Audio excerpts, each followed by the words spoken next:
everyone, welcome to Room 120 News, your place to find out everything that's going on in our school and in our classroom this week.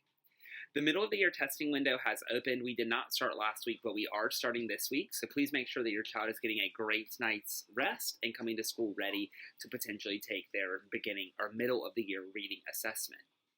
Just a reminder that ice cream is still being sold in our cafeteria on Fridays for $1. If you're interested in purchasing ice cream, please just send $1 with your child before Friday so that it can be added to their account. We are in need of community snacks. If you're able and willing to donate some either prepackaged snacks, or any kind of snack that could be used as a community snack, please let me know. We will be glad to take any sort of donation. This week on the back of your child's folder, you will find a Foundation's trick word list.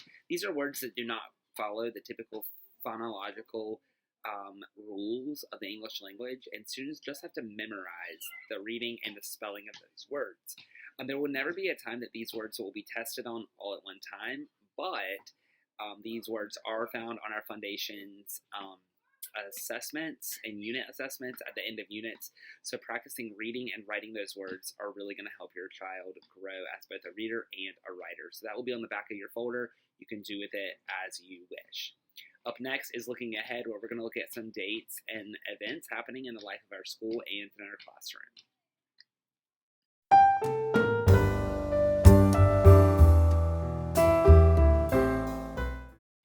There will be no school on Monday, January the 16th, in observance of Dr. Martin Luther King Jr. Day. So please be advised that the office and school building will be closed that day to staff and to students. Please join us on Thursday, January the 19th, as we host a Sea Songs for Little Pirates show and dinner. Students and families will be encouraged to come back to school that night, as we are going to have a show, dinner, and then a fun time in our classroom playing some math games and other activities. An RSVP form will be sent home with you on Monday, and you should have gotten the informational flyer about that event on Friday. Also, mark your calendar for the 20th of January, as it is the end of quarter 2, and you can be expecting your child's report card shortly after that date. There will be no school on Monday, January 23rd, and Tuesday, January 24th, as it is some mandatory training for teachers, and it will be teacher work days. I will have access to my email those days, and the building will be open if you have any questions. Definitely mark your calendar for the 31st of January, as we're going on our first field trip of the year. This is a county-sponsored field trip called Pied Piper. Students will be going to Thalian Hall and watching a show. I'm going to encourage students to dress in their nicest attire that day, as they are going to be going to Thalian Hall and watching a production, and we do want to look our best. So be on the lookout for the permission form for that coming home sometime this week in your child's folder, and please sign and return that as soon as possible. It is a county-sponsored field trip, so it has a $0 cost associated with it. Unfortunately, because it is county-sponsored, parents are not allowed to attend, as seating will be limited. Up next is Curriculum Corner, where we will find out everything that your child is going to learn this week in the classroom.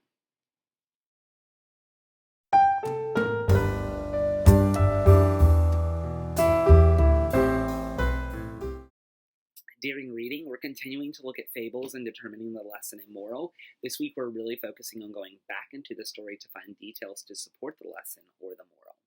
In math, we're reviewing addition, subtraction, regrouping strategies in preparation for our end-of-unit test on Friday. So students will be tested on different strategies that they've learned throughout Unit 2, which was addition and subtraction with regrouping. In writing, we're continuing to work on our personal narratives about winter break. They're forming up quite nicely, and I'm enjoying hearing all the details about winter break that your child is writing about. In science, we're starting life cycles this week. Students will be exploring different animals and their life cycles in preparation for our embryology unit starting at the end of January. And in Foundations, we are continuing to work with open syllables and combining open syllables with all other syllable types and identifying in multisyllabic words the different syllables and their types, in addition to reading and writing and marking those words. I hope that you have a fantastic week. Thank you so much for tuning in to this week's episode of Room 120 News. If you have any other questions, comments, or concerns, please feel free to reach out to me. If not, we'll see you right back here next week for another episode of Room 120 News.